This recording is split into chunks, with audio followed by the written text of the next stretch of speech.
You've definitely heard the term popcorn lung. It sounds pretty scary, right? And for years, it's been all over the headlines, tied directly to vaping.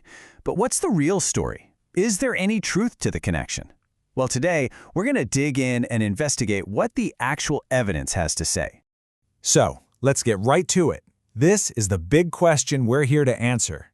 It seems simple on the surface, but trust me, the answer is buried under a whole lot of history, a bit of chemistry, and tons of media hype. Let's sift through all that noise and find out what's really going on. Okay, so before we can even talk about popcorn, we have to understand what the actual medical condition is. Its real name is bronchiolitis obliterans. It's a very serious and thankfully very rare lung disease.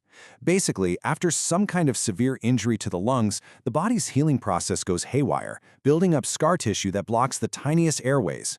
The key thing here is that it's irreversible. This is no joke.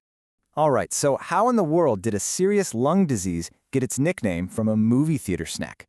Well, the origin story is probably not what you think, and I'll tell you right now, it has absolutely nothing to do with vaping, or even smoking for that matter. This isn't some new, mysterious disease. It was first described way back in 1835 and got a clear medical definition in 1981.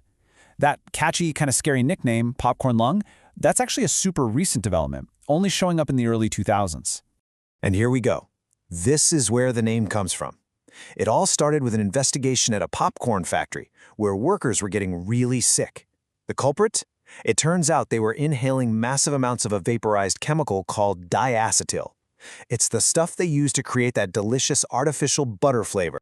But what's really important to get is that inhaling that one chemical is just one of many possible causes. Bronchiolitis obliterans can happen after organ transplants, it can be triggered by really bad viral infections, or from breathing in nasty industrial fumes like ammonia or chlorine. It can even be linked to autoimmune disorders. At its core, it's the lung's reaction to a really severe injury. So, if the whole story kicks off in a popcorn factory, how on earth did vaping get dragged into this conversation? Well, it all comes back to that one chemical, diacetyl. Researchers started testing e-liquids and discovered that the exact same chemical used for that popcorn butter flavoring was also in some vape juices. Specifically, the ones trying to create those sweet, dessert-like flavors. Things like vanilla custard, caramel, or butterscotch. As soon as that link was made, the headlines practically wrote themselves. And then, things really blew up. A huge study from Harvard in 2016 found diacetyl in over 3/4 of the flavored e-liquids they tested. That one study, that one number, became the bedrock for the claim that vaping causes popcorn lung. And man, did that idea spread like wildfire. But hang on, just finding a chemical somewhere is one thing. Understanding the actual risk is something else entirely. So, let's put this claim on trial. Let's follow the evidence and look at the real-world exposure levels. This right here is the most important question in this whole entire investigation. And the answer pretty much changes everything. We know some old vapes had diacetyl in them, but how does that amount stack up against the most dangerous consumer product on the planet, a regular old cigarette? And here comes the plot twist. It turns out diacetyl isn't just an additive for some e-liquids. It's actually a natural part of curing tobacco. That means it's in the smoke of every single conventional cigarette, and at really high levels. Meanwhile, for vapes, it was an additive in some older liquids and is now straight up banned in many major markets, like the UK and Europe. And when I say the difference is high, I mean it's staggering. The amount of diacetyl a daily smoker inhales is astronomically higher. We're talking up to 750 times more than what a vapor was ever exposed to from those old school e-liquids. It's not even in the same ballpark. It's not even the same sport.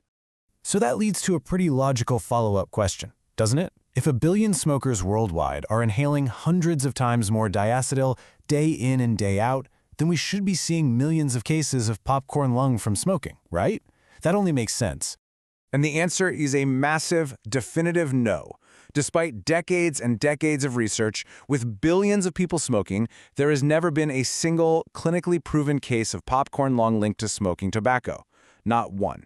That fact all by itself completely dismantles the argument that the tiny amounts in vape aerosol could be the cause. And you know what? Regulators went ahead and acted anyway, just to be extra cautious. In the UK and all across the EU, diacetyl is now a banned ingredient in all nicotine e-liquids, period. Products have to be registered, they have to list all their ingredients, and they have to pass emissions tests. So that risk, which was already incredibly tiny, has been regulated right out of existence in many places. And here's more proof showing how rare it was becoming even before the bans. A big Canadian study looked at 825 e-liquid samples from before 2018. Guess how many had diacetyl? Just 2. That's it. Responsible companies were already getting rid of it on their own. Okay, we've followed the breadcrumbs from the factory floor to the chemistry lab to the regulators. Let's bring it all together and deliver the final verdict on this whole thing. But I know what some of you are thinking. Wait a minute. What about that big case in the news? There was that highly publicized story in 2019 about a Canadian teen who doctors thought got popcorn lung from vaping. Isn't that the smoking gun? Well, let's take a closer look. The patient was vaping a lot, using regular flavored e-liquids, but also adding illicit THC to the mix. His symptoms and his lung scans, they did look a lot like bronchiolitis obliterans. But, and this is the absolute key detail, the doctors could never get 100% proof. The only way to be certain is with a lung biopsy, and in his case, that procedure was considered too dangerous to perform. So while it was considered a probable case, it was never actually pathologically proven. So, where does that leave us? Let's turn to the experts, the major public health organizations. The UK's National Health Service, or NHS, one of the most respected health bodies in the world, is completely clear on this. Their official guidance says, flat out, vaping does not cause popcorn lung. And they're not alone. Cancer Research UK, another giant in scientific research, says the exact same thing. They state very clearly that there are currently no known cases of popcorn lung caused by vaping. The scientific and medical consensus is in. So why on earth do we still see these scary headlines? Well, a few things are going on. First, a lot of people got confused with that 2019 lung injury outbreak called EVALI, which we now know was caused by vitamin E acetate in black market THC vapes. Second, clickbait headlines love to leave out crucial context, like the fact that smokers get 750 times more diacetyl with 0 cases. And finally, all this focus on a non-existent risk just creates fear that can stop smokers from switching to a much, much less harmful option. And that really brings us to the final thought here. The evidence is overwhelming. The link between vaping and popcorn lung is a myth, one that was born from a tiny kernel of truth that got blown way out of proportion. So it leaves us with one last critical question.